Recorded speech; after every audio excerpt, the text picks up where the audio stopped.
فرزند زہرا یہ حالات برے ہیں۔ کاشانۂ بصیرت ایک ایسا مکمل یوٹیوب چینل جس پر محروم بصارت کے لیے بالخصوص اور تمام افراد کے لیے بالعموم سینکڑوں کی تعداد میں اسلامی کتب دستیاب ہیں۔ لہذا گزارش ہے کہ آپ اپنی ذمہ داری نبھاتے ہوئے کاشانۂ بصیرت کو سبسکرائب کرنے کے ساتھ ساتھ بیل آئیکن کو پریس کیجیے تاکہ آپ علم کے حصول کے ساتھ ساتھ مذہب اہل بیت کی اشاعت میں بھی اہم کردار ادا کرتے رہیں۔ کاشانۂ بصیرت، فرزند زہرا یہ حالات برے ہیں۔ اعوذ باللہ من الشیطان الرجیم، بسم اللہ الرحمن الرحیم۔ رب اشرح لی صدری ویسر لی امری واحلل عقدۃ من لسانی یفقہوا قولی۔ اللہم صلی علی محمد وآل محمد وعجل فرجہم۔ کاشانۂ بصیرت کے انتہائی قابل احترام سامعین کرام، السلام علیکم ورحمۃ اللہ وبرکاتہ۔ تفسیر الکوثر جلد نمبر 1 کی ریڈنگ کا پارٹ نمبر 51۔ او کالذی مر علی قریۃ وہی خاویۃ علی عروشها قال انا یحیی هذه اللہ بعد موتها فاماته اللہ 100 عام ثم بعثه قال كم لبثت قال لبثت يوما او بعض يوم قال بل لبثت 100 عام فانظر إلى طعامك وشرابك لم يتسنه وانظر إلى حمارك ولنجعلك آية للناس وانظر إلى العظام كيف ننشدها ثم نكسوها لحما فلما تبين له قال اعلم ان اللہ علی کل شیء قدیر۔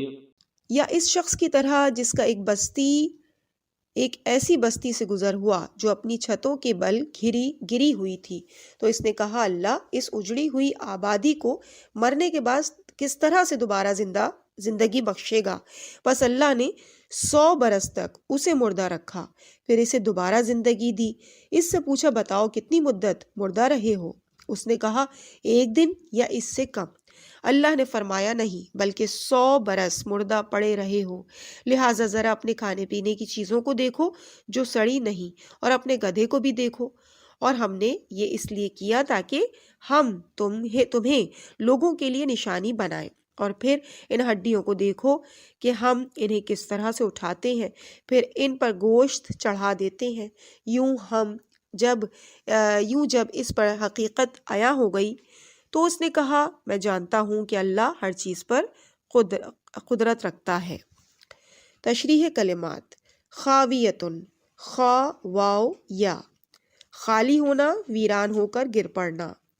عروش، عین را شین، عرش کی جمع چھت والی چیز کو عرش کہتے ہیں، اس میں بلندی بھی ملحوظ ہوتی ہے۔ بادشاہ کے تخت کو اسی بلندی کی وجہ سے عرش کہا جاتا ہے۔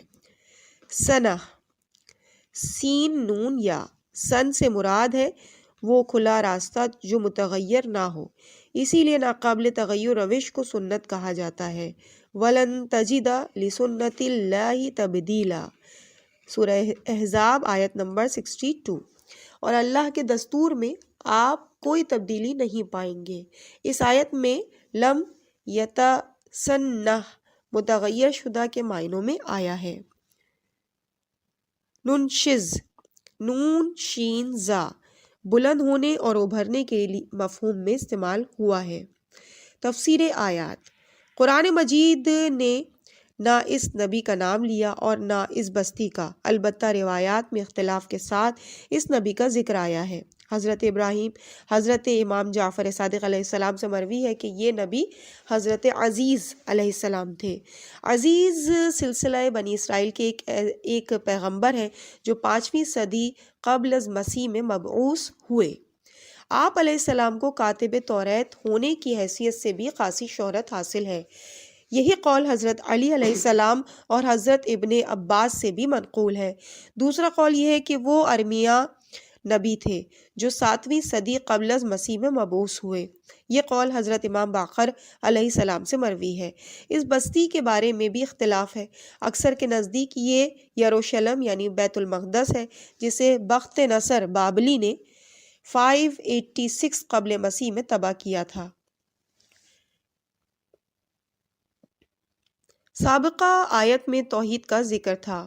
اس آیت میں معاد سے متعلق ایک اہم واقعہ مذکور ہے کہ نبی نے جب مردوں کی بوسیدہ ہڈیوں کو دیکھا تو ازراہ تعجب کہا، ان بوسیدہ ہڈیوں کو اللہ کس طرح دوبارہ زندہ کرے گا؟ اس پر اللہ نے ان کی روح قبض کی اور 100 سال تک مردہ رکھا، پھر انہیں دوبارہ زندگی دے کر سوال کیا، کتنی مدت مردہ رہے ہو؟ جواب دیا، 1 دن یا اس سے کم۔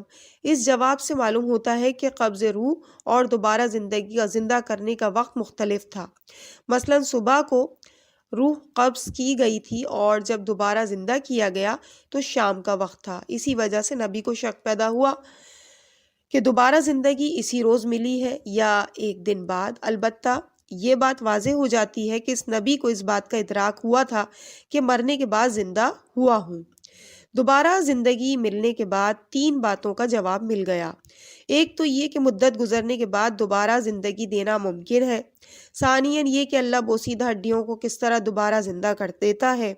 ثالثاً یہ کہ کھانے پینے کی چیزوں کا محفوظ رہنا اور نہ سڑنا بتاتا ہے کہ ایک لمبی مدت تک کسی چیز کو محفوظ رکھنا بھی اللہ کے اختیار میں ہے۔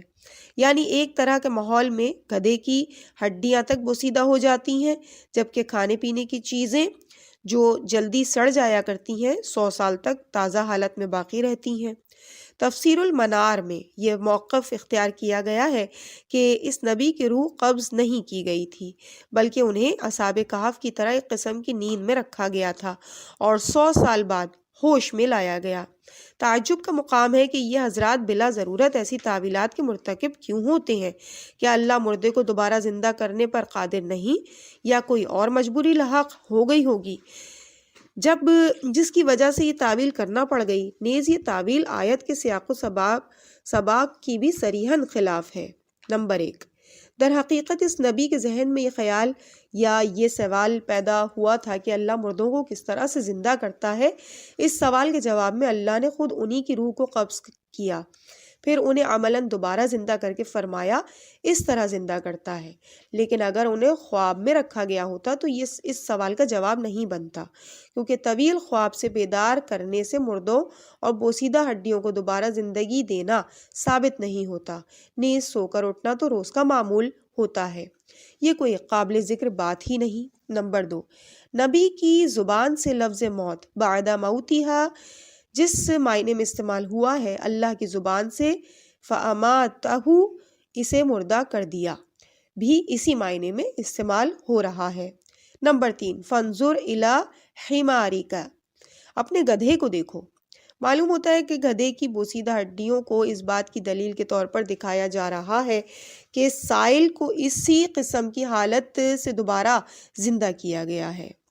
نمبر 4، وَانظُرْ إِلَى الْعِظَامِ كَيْفَ نُنشِزُهَا ثُمَّ نَكْسُوهَا لَحْمًا پھر ہڈیوں کو دیکھو کہ ہم انہیں کس طرح سے اٹھاتے ہیں، پھر ان پر گوشت چڑھا دیتے ہیں۔ حیات بعد الموت کی دلیل ہے، لیکن تعویل کے شیداؤں کو یہاں بھی تعویل بعید کا ارتکاب کرنا پڑا ہے۔ نمبر 5، وَلِنَجْعَلَكَ آیَةً لِلنَّاسِ یعنی یہ سب ہم نے اس لیے کیا ہے کہ تمہیں لوگوں کے لیے نشانی بنائے۔ ظاہر ہے کہ حیات بعد الموت کی صورت میں ہی یہ نبی اللہ کی نشانی بن سکتا ہے۔ طویل خواب کی صورت میں نشانی بننا ممکن نہیں، کیونکہ یہ بات بہت سے جانوروں میں ہر سال دیکھنے میں آتی ہے۔ ہیڈنگ ہے احادیث۔ حضرت امیر المومنین علیہ السلام سے مروی ہے، حضرت عزیز اپنے اہل خانہ کو چھوڑ کر سفر پر نکلے۔ ان کی اہلیہ حاملہ تھیں اور خود ان کی عمر 50 سال تھی۔ اللہ نے انہیں 100 سال تک مردہ رکھا، پھر زندہ کیا۔ وہ گھر لوٹے تو ان کی عمر 50 سال ہی تھی، جبکہ ان کے بیٹے کی عمر 100 سال ہو گئی تھی، اس طرح اس بیٹے کی عمر اب باپ کی عمر سے زیادہ ہو گئی تھی۔ یہ اللہ کی نشانیوں میں سے ایک ہے۔ ریفرنس روضۃ الواعظین جلد 1 صفحہ 11۔ اہم نکات۔ نمبر 1، حضرت عزیز علیہ السلام کا سوال خود معاد سے نہیں بلکہ کیفیت معاد سے مربوط تھا۔ انا یحیی ہذہ اللہ بعد موتہا۔ نمبر 2، واقع عزیز معاد کی عملی دلیل ہے۔ اللہ نے عملاً دکھا دیا کہ اللہ کس طرح مردوں کو زندگی عطا فرماتا ہے۔ وانظر الی العظام کیف ننشزها۔ نمبر 3، حضرت عزیز علیہ السلام کے دور تک لوگوں کی عقل اور فکری سطح بہت پست تھی اور وہ حسی دلائل سے ہی قانع ہوتے تھے۔ وَلِنَجْعَلَكَ آیَةً لِلنَّاسِ۔ نمبر 4، معجزات کی تعویل کرنا اللہ کی قدرت کاملہ میں شک کرنے کے مترادف ہے۔ تحقیق مزید۔ الوسائل جلد 16 صفحہ نمبر 142۔ سعد السعود 117۔ القصص صفحہ نمبر 428۔ وَإِذْ قَالَ إِبْرَاهِيمُ رَبِّ أَرِنِي كَيْفَ تُحْيِي الْمَوْتَىٰ قَالَ أَوَلَمْ تُؤْمِنْ قَالَ بَلَىٰ وَلَكِن لِيَطْمَئِنَّ قَلْبِي قال فخذ أربعة من الطير فصرهن إليك ثم اجعل على كل جبل منهن جزءا ثم ادعوهن يأتينك سعيا واعلم أن الله عزيز حكيم۔ اور وہ واقعہ یاد کرو جب ابراہیم نے کہا تھا میرے پروردگار مجھے دکھا کہ تو مردوں کو کیسے زندہ کرتا ہے۔ فرمایا کیا آپ ایمان نہیں رکھتے؟ کہا ایمان تو رکھتا ہوں لیکن چاہتا ہوں کہ میرے دل کو اطمینان مل جائے۔ فرمایا پس 4 پرندوں کو پکڑ لو اور ان کے ٹکڑے کرو اور ان کا ایک ایک حصہ ہر پہاڑ پر رکھ دو، پھر انہیں بلاؤ، وہ تیزی سے آپ کے پاس چلے آئیں گے، اور جان رکھو اللہ بڑا غالب آنے والا حکمت والا ہے۔ تشریح کلمات۔ سرہن صاد واو را، مائل ہونا یا اپنی طرف مائل کرنا۔ بعض اہل لغت کے بقول اس سے مراد پارا پارا کرنا ہے، بعض کے نزدیک یہ سریر سے مشتق ہے یعنی آواز دے کر بلاؤ۔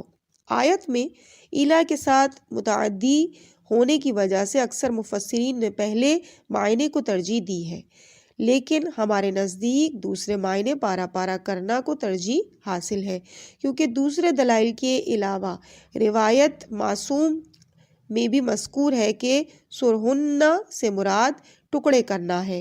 اس کے ساتھ دوسرا جملہ ثم جعل علی کل جبل منہن جزءا میں جزءا یا جزءاً بھی قرینہ ہے کہ سرہن کا معنی ٹکڑے کرنا ہے۔ تفسیر آیات۔ تفسیر قمی میں ابن ابی عمیر نے ابو ایوب سے، انہوں نے ابو بصیر سے، انہوں نے حضرت امام جعفر صادق علیہ السلام سے روایت کی ہے۔ حضرت ابراہیم علیہ السلام کی نظر ایک ایسے مردار پر پڑی جو دریا کے کنارے پڑا ہوا تھا، دریائی اور خشکی کے درندے سے کھا رہے تھے، اور پھر یہ درندے بھی ایک دوسرے کو کھانے لگے۔ یہ دیکھ کر حضرت ابراہیم علیہ السلام کو تعجب ہوا اور کہا پالنے والے تو مردوں کو کیسے زندہ کرتا ہے؟ بحار الانوار جلد 7 صفحہ نمبر 36۔ نمبر 1، حضرت ابراہیم علیہ السلام کی درخواست دراصل معاد اور حیات بعد الموت سے متعلق نہ تھی، نہ معاد پر ان کے ایمان اور ایقان میں کوئی کمزوری تھی، بلکہ درخواست کا تعلق کیفیت اور طریق عمل سے تھا۔ دوسرے الفاظ میں حضرت ابراہیم کا اللہ سے سوال یہ نہیں تھا کہ کیا تو مردوں کو زندہ کرتا ہے؟ اگر ایسا ہوتا تو خود معاد دوبارہ زندہ کرنے پر شک لازم آ جاتا۔ اللہ تعالیٰ کی طرف سے دوبارہ زندہ کرنا ابراہیم کے ہاں مسلمہ بات تھی، سوال یہ تھا کہ یہ عمل کس طرح سے انجام پاتا ہے۔ اسی وجہ سے کیف کے ساتھ سوال ہوا جو کیفیت معلوم کرنے کے لیے استعمال ہوتا ہے۔ نمبر 2، اس سوال کے جواب میں اللہ تعالیٰ نے حضرت خلیل علیہ السلام سے فرمایا اولم تؤمن، کیا تو ایمان نہیں رکھتا، یعنی کیا تو باور نہیں کرتا؟ اور تجھے یقین نہیں آتا کہ میں مردوں کو زندہ کر سکتا ہوں؟ حضرت خلیل علیہ السلام نے عرض کی بلا، مجھے باور ہے، یقین ہے، تیری قدرت پر ایمان رکھتا ہوں، مگر میں اس راز کی کیفیت سے آگاہی چاہتا ہوں، اس غیب کے مشاہدہ کرنا چاہتا ہوں۔ میری عقل و فکر نے مان لیا ہے کہ تو ہر شے پر قادر ہے، لیکن میں یہ چاہتا ہوں کہ اس ایمان اور ایقان میں میرے حواس بھی شامل ہوں، تاکہ غیب و مشہود ہر دو اعتبار سے میں یقین و اطمینان کی اس منزل پر فائز ہو جاؤں جو مقام خلیلی کے لائق ہے، تاکہ میں تیرے دست قدرت کی تخلیق کا تماشا کروں۔ نمبر 3، انبیاء کو عام طور پر اور اولو العزم پیغمبروں کو خاص طور پر اللہ تعالیٰ نے ایمان بالغیب کے ساتھ ساتھ ایمان بالشہود سے بھی نوازا ہے، تاکہ وہ یقین و اطمینان کے اس مقام پر فائز رہیں جس کے بعد کسی بھی مشکل مرحلے میں تردد کا شائبہ تک باقی نہ رہے۔ چنانچہ خود حضرت ابراہیم علیہ السلام کے بارے میں دوسری جگہ ارشاد ہوا وَكَذَلِكَ نُرِي إِبْرَاهِيمَ ملکوت السماوات والارض ولیکون من الموقنین، سورہ انعام کی آیت نمبر 75 ترجمہ۔ اور اس طرح ہم ابراہیم کو آسمانوں اور زمین میں نظام حکومت دکھاتے تھے تاکہ وہ اہل یقین میں سے ہو جائیں۔ حضرت ابراہیم علیہ السلام کی طرح اللہ تعالیٰ نے جناب رسالت مآب صلی اللہ علیہ وآلہ وسلم کو بھی آفاق کا مشاہدہ کرایا۔ لقد رأى من آیات ربہ الکبریٰ، سورہ نجم آیت نمبر 18۔ بے تحقیق انہوں نے اپنے رب کی بڑی نشانیوں کا مشاہدہ کیا۔ دیگر آیات میں فرمایا کہ انہوں نے افق مبین اور افق اعلیٰ میں بھی عالم شہود کی سیر کی۔ حضور اکرم صلی اللہ علیہ وآلہ وسلم کے لیے عقل اور مشاہدے سے بالاتر ایقان کی جامعیت کا بیان اس آیت میں ہو رہا ہے۔ ما کذب الفؤاد ما رآ، جو کچھ نظروں نے دیکھا اسے دل نے نہیں جھٹلایا۔ نمبر 4، خلیل علیہ السلام کا شوق تماشا پورا کرنے کے لیے خالق نے فرمایا 4 پرندے لو، انہیں ذبح کر کے ان کا گوشت باہم مخلوط کر دو، پھر اس کے کئی حصے کرو اور ہر حصہ کسی پہاڑی پر رکھ دو۔ اس کے بعد ان پرندوں کو بلاؤ، وہ انتہائی سرعت کے ساتھ آپ کے پاس آ جائیں گے۔ چنانچہ ایسا ہی ہوا۔ خلیل علیہ السلام نے قدرت کا مشاہدہ کیا، ان مختلف پرندوں کے اجزاء جو باہم مخلوط ہو گئے تھے اپنی اصلی حالت میں لوٹ آئے، اور وہ حیات جو ان اجسام میں جدا ہو گئی تھی پھر لوٹ آئی۔ یہاں اللہ تعالیٰ نے اپنے خلیل کو 2 کام سر انجام دینے کا حکم دیا۔ نمبر 1، مختلف پرندوں کے ٹکڑے کر کے پھر انہیں باہم مخلوط کرنے کا حکم۔ بعض احادیث کے مطابق یہ پرندے مور، مرغ، کبوتر اور کوے پر مشتمل تھے۔ خلیل علیہ السلام نے ان کا گوشت اس طرح ملا دیا کہ تمیز باقی ہی نہ رہی۔ نمبر 2، ان اجزاء کو ایک دوسرے سے دور مختلف پہاڑوں پر رکھنے کا حکم۔ اس مقام پر 2 باتوں کا سمجھنا مقصود ہے۔ نمبر 1، مرنے کے بعد مردے کے جسم کے اجزاء دوسرے مخلوقات کے جسم کا حصہ بن جاتے ہیں۔ مثلا انسان مرنے کے بعد مٹی بن جاتا ہے، پھر وہ درختوں اور پودوں کا حصہ بن جاتا ہے۔ ان درختوں سے پھل لگتے ہیں، ان پھلوں کو دوسرے جاندار کھاتے ہیں، اس طرح یہ پھل ان کے جسم کا حصہ بن جاتے ہیں۔ انہیں دوبارہ جمع کر کے زندہ کرنا ایک راز قدرت ہے۔ خلیل علیہ السلام کو ان کا مشاہدہ کرانا مقصود تھا۔ نمبر 2، مردے کے جسم کے اجزاء دریا، ہوا اور دیگر تغیرات کے ذریعے دور دراز مقامات تک منتشر ہو جاتے ہیں، انہیں یکجا کرنے کا مشاہدہ کرانا بھی مقصود تھا۔ اہم نکات۔ نمبر 1، تبدیلی اور تحویل کے متعدد مراحل سے گزرنے کے بعد بھی جسم کے بنیادی اجزاء محفوظ رہتے ہیں۔ نمبر 2، اللہ تعالیٰ بکھرے ہوئے اجزاء کو جمع کر کے زندہ کرنے پر قادر ہے۔ تحقیق مزید، الکافی جلد 2 صفحہ 399، جلد 8 صفحہ 305، مستدرک الوسائل جلد 11 صفحہ 195، باب وجوب الیقین۔ مثل الذين ينفقون أموالهم في سبيل الله كمثل حبة أنبتت 7 سنابل في كل سنبلة 100 حبة والله يضاعف لمن يشاء والله واسع عليم۔ جو لوگ اپنا مال راہ خدا میں خرچ کرتے ہیں ان کے مال کی مثال اس دانے کی سی ہے جس کی 7 بالیاں اگائیں، جن میں سے ہر بالی کے اندر 100 دانے ہوں، اور اللہ جس کے عمل کو چاہتا ہے دگنا کر دیتا ہے، اللہ بڑی کشائش والا دانا ہے۔ ہیڈنگ ہے تفسیر آیات۔ انفاق اور فیاضی ایک کائناتی اصول ہے جس پر نظام کائنات استوار ہے۔ سورج اپنے حیات بخش نور کا فیض پہنچاتا ہے، پانی اپنی طراوت سے نوازتا ہے، ہوا اپنی تازگی سے فرحت بخشتی ہے، اور زمین بھی جب اپنی آغوش میں مہر و محبت سے لبریز ماحول فراہم کرتی ہے تو دانا بھی فیاضانہ جذبے کے تحت اپنا سینہ چاک کر دیتا ہے۔ اس مقام پر مسلسل اور متعدد آیات کے ذریعے امت قرآن کو انفاق فی سبیل اللہ کی ہدایت دی جا رہی ہے تاکہ ایک ایسی امت تشکیل دی جائے جو خدا کی پسندیدہ انسانی اور اخلاقی اقدار کے ساتھ ساتھ اقتصادی اور باہمی تعاون کے اقدار پر بھی قائم ہو۔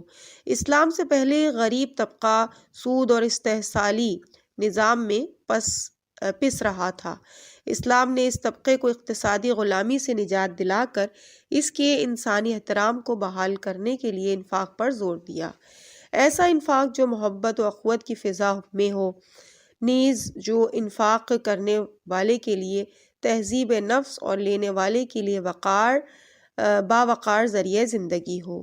ان آیات میں انفاق کی افادیت، آداب اور اس کے نفسیاتی پہلوؤں پر مشتمل ایک دائمی دستور موجود ہے جس پر عمل پیرا ہونے کی صورت میں امت مسلمہ ایک ہی خاندان کی مانند ہو جاتی ہے جس کے تمام افراد ہر اعتبار سے ایک دوسرے کے ساتھ مربوط ہوتے ہیں۔ چنانچہ اسی ذہنیت کی تخلیق اور اس مقصد کی تکمیل کے لیے اسلام نے ربا اور سود کا دروازہ بند کر کے انفاق کا دروازہ کھولا اور انفاق کے بہت سے شعبے قائم کیے، مثلاً زکوٰۃ، خمس، مالی کفارے، مستحب صدقات اور خیرات، وقف، ہبہ، قرض حسنہ اور فدیہ وغیرہ۔ ذاتی ضروریات اور اہل و عیال کی جائز ضروریات، حاجت مندوں کی امداد، رفع عامہ کے امور اور دین کی اشاعت پر خرچ کرنا وغیرہ انفاق فی سبیل اللہ کے زمرے میں شامل ہے۔ اس آیت میں حاکمانہ انداز میں نہیں بلکہ تشویق اور ترغیب کی صورت میں انفاق کا درس دیا جا رہا ہے۔ قرآن ایک نہایت ہی منافع بخش مادی اور محسوس مثال پیش کرتا ہے کہ دانے کا زمین میں ڈالنا اس دانے کا اتلاف نہیں بلکہ ایک منافع بخش عمل ہے۔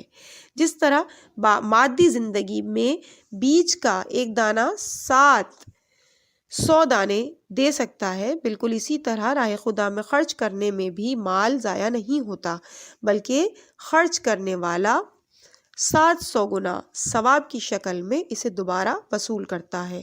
واللہ یضاعف لمن یشاء کے تحت 1400 گنا ہو سکتا ہے۔ مال کے انفاق کا یہ خاصہ ہے کہ 1400 گنا ثواب مل سکتا ہے، بلکہ اس سے بھی زیادہ جتنا خدا چاہے۔ اہم نکات: نمبر 1، کائنات کے وجود میں آنے کا سبب اللہ کی فیاضی ہے، پس بقائے کائنات بھی فیاضی پر موقف ہے۔ نمبر 2، الہی اقدار کے مطابق انفاق 700 گنا سے زیادہ پیداواری صلاحیت رکھتا ہے۔ سبیل اللہ کمثل حبۃ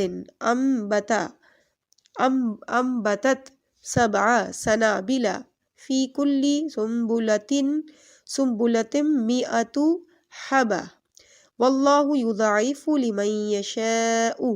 نمبر 3، انفاق معاشرے کو اقتصادی بدحالی اور غلامی سے نجات دلاتا ہے۔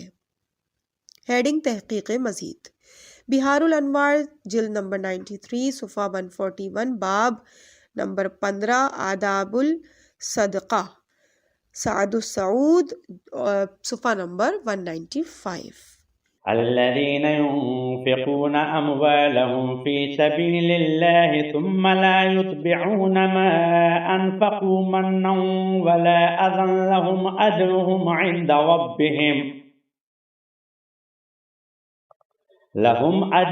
عند ربهم ولا خوف عليهم ولا هم يحزنون۔ جو لوگ اپنا مال راہ خدا میں خرچ کرتے ہیں اور خرچ کرنے کے بعد نہ احسان جتاتے ہیں نہ ایذا دیتے ہیں، ان کا صلہ ان کے پروردگار کے پاس ہے اور انہیں نہ کوئی خوف ہوگا اور نہ وہ محزون ہوں گے۔ تفسیر آیات۔ انفاق کے ذریعے اسلام فقط مادی ضروریات پوری کرنا نہیں چاہتا بلکہ ساتھ ہی درجہ ذیل مقاصد بھی حاصل کرنا چاہتا ہے۔ نمبر 1، اللہ تعالیٰ کی خوشنودی۔ اس مقصد کے لیے انفاق کا فی سبیل اللہ ہونا شرط ہے۔ نمبر 2، امیر و غریب میں ہمدردی اور محبت کی فضا قائم کر کے آپس کی کدورتوں اور نفرتوں کو ختم کرنا۔ نمبر 3، حاجت مندوں کا وقار اور ان کی عزت نفس محفوظ رکھنا۔ بنا بری اگر انفاق کے ذریعے کسی شکم کو سیر تو کر دیا جائے اور اس کی حاجت بھی پوری کر دی جائے، لیکن ساتھ ہی احسان جتا کر اس کی عزت نفس کو مجروح اور اس کے وقار کو ٹھیس پہنچائی جائے تو ایسا انفاق مفید اور باعث اجر و ثواب نہیں ہوگا۔ تحقیق مزید، بہار الانوار جلد 93 صفحہ نمبر 141، باب 15 آداب الصدقہ۔ سعد السعود صفحہ 195، المناقب جلد 2 صفحہ 71، فصل المسابقہ۔ قول معروف ومغفرة خير من صدقة يتبعها أذى واللہ غنی حلیم۔ نرم کلامی اور درگزر کرنا اس خیرات سے بہتر ہے جس کے بعد خیرات لینے والے کو ایذا دی جائے۔ اللہ بڑا بے نیاز، بڑا بردبار ہے۔ تفسیر آیات۔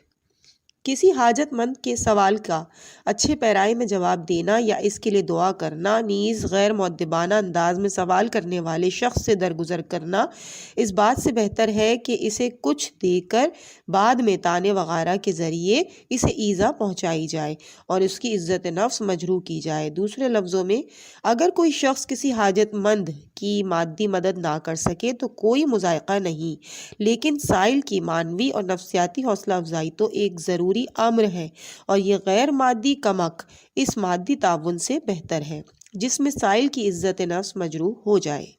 اہم نکات۔ نمبر 1، ناشائستہ انفاق سے شائستہ معذرت بہتر ہے، قول معروف۔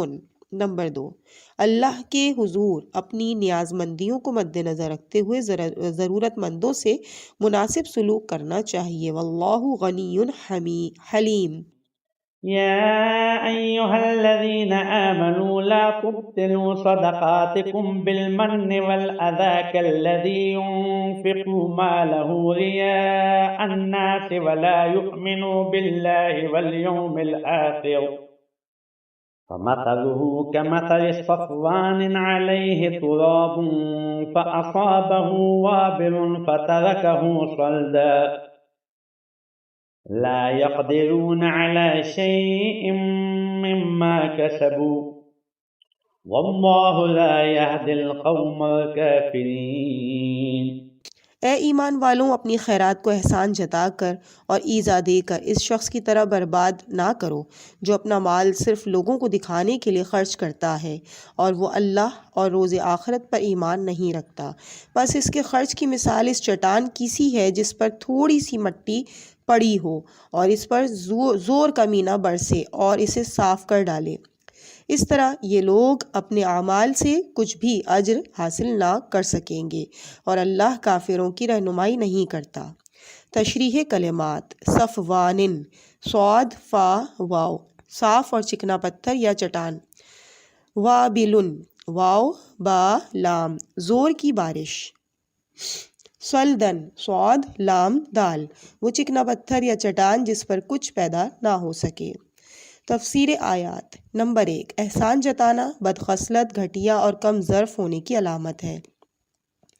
احسان جتانے والے کی نیکی در حقیقت احسان نہیں بلکہ ایک سودے بازی ہے تاکہ کوئی مفاد حاصل کیا جا سکے، کم از کم یہی کہ اپنی بڑائی منوائی جائے۔ اللہ کے ہاں ایسے صدقات کا برباد اور باطل ہونا ایک طبعی امر ہے۔ نمبر 2، اسی طرح دکھاوے کے طور پر خرچ کرنا بھی ایک قسم کی سودے بازی ہے جس کے عوض شہرت کا حصول مطلوب ہوتا ہے، یہ بھی حقیقی انفاق نہیں، لہٰذا ریاکار کے انفاق کا باطل اور حقارت ہونا بھی ایک طبعی امر ہے۔ نمبر 3، اللہ تعالیٰ یہ چاہتا ہے کہ انفاق جذبہ ایثار اور انسانی اقدار پر مبنی ایک انسانی عمل ہو جس میں فعلی حسن کے ساتھ ساتھ فاعلی حسن بھی موجود ہو، یعنی اس نیک عمل کے پیچھے پاک جذبات کار فرما ہوں، ورنہ اگر اس عمل کے پیچھے ناپاک عزائم کار فرما ہوں تو ایسے عمل کا باطل ہونا ایک لازمی امر ہے۔ نمبر 4، گزشتہ تینوں آیات میں ایک مشترکہ بات یہ سامنے آئی کہ خیرات و صدقات کے بعد ایذا رسانی اور دل آزاری نہیں ہونی چاہیے، بلکہ پہلی آیت میں انفاق کے موجب اجر و ثواب ہونے کے لیے مذکورہ برے عمل کو چھوڑنا ضروری قرار دیا گیا۔ دوسری آیت میں فقط خوش کلامی کو اس انفاق سے بہتر قرار دیا گیا ہے جس کے بعد احسان جتلایا جائے یا تکلیف پہنچائی جائے۔ تیسری آیت میں اسے ریاکار اور عدم ایمان کے مترادف قرار دیا گیا ہے۔ معلوم ہوا کہ اسلام احترام آدمیت اور انسانی اقدار کو کتنی اہمیت دیتا ہے۔ کسی انسان کا وقار مجروح کرنا اور اس کی شخصیت اور انسانی حیثیت کو ٹھیس پہنچانا اللہ کے نزدیک کتنا مذموم عمل ہے۔ نمبر 5، اس آیت میں مذکورہ افراد کے غلط اور غیر اخلاقی انفاق کو ایک ایسی سخت چٹان کے ساتھ تشبیہ دی گئی ہے جس پر مٹی کی ایک معمولی سی تہ ہو اور اس میں کسی فصل کی جڑوں کے لیے جائے استقرار نہ ہو اور بارش رحمت کی جگہ اس کی حقیقی چہرے سے نقاب اٹھانے کا باعث بن جائے۔ بالکل اسی طرح یہ انفاق بھی بظاہر اچھا عمل لگتا ہے، لیکن منت جتانے اور ایذا پہنچانے سے معلوم ہوتا ہے کہ اس عمل کے پیچھے ایک بدخصلت، ناملائم اور پتھر جیسا انسان چھپا ہوا ہے۔ اہم نکات۔ نمبر 1، احسان جتانا دکھاوا اور مبدا اور معاد پر عدم ایمان انفاق کے اجر و ثواب کو مٹا دیتے ہیں۔ لا تبطلوا صدقاتہم۔ نمبر 2، ایذا رسانی، احسان جتانا اور ریاکاری قساوت قلب کے اسباب ہیں جو کفر کا پیش خیمہ ہے۔ فمثلہ القوم سے لے کر القوم الکافرین تک۔ نمبر 3، برے مقاصد کے تحت انجام دیے گئے ظاہری اعمال پر اخروی ثواب نہیں ملتا۔ لا یقدرون علی شیء مما کسبوا۔ تحقیق مزید، مستدرک الوسائل جلد 7 صفحہ 234، باب عدم جواز المن، بحار الانوار جلد 5 صفحہ 333، باب وعد الوعید۔ ومثل الذين ينفقون أموالهم ابتغاء مرضات الله وتثبيتا من أنفسهم كمثل جنة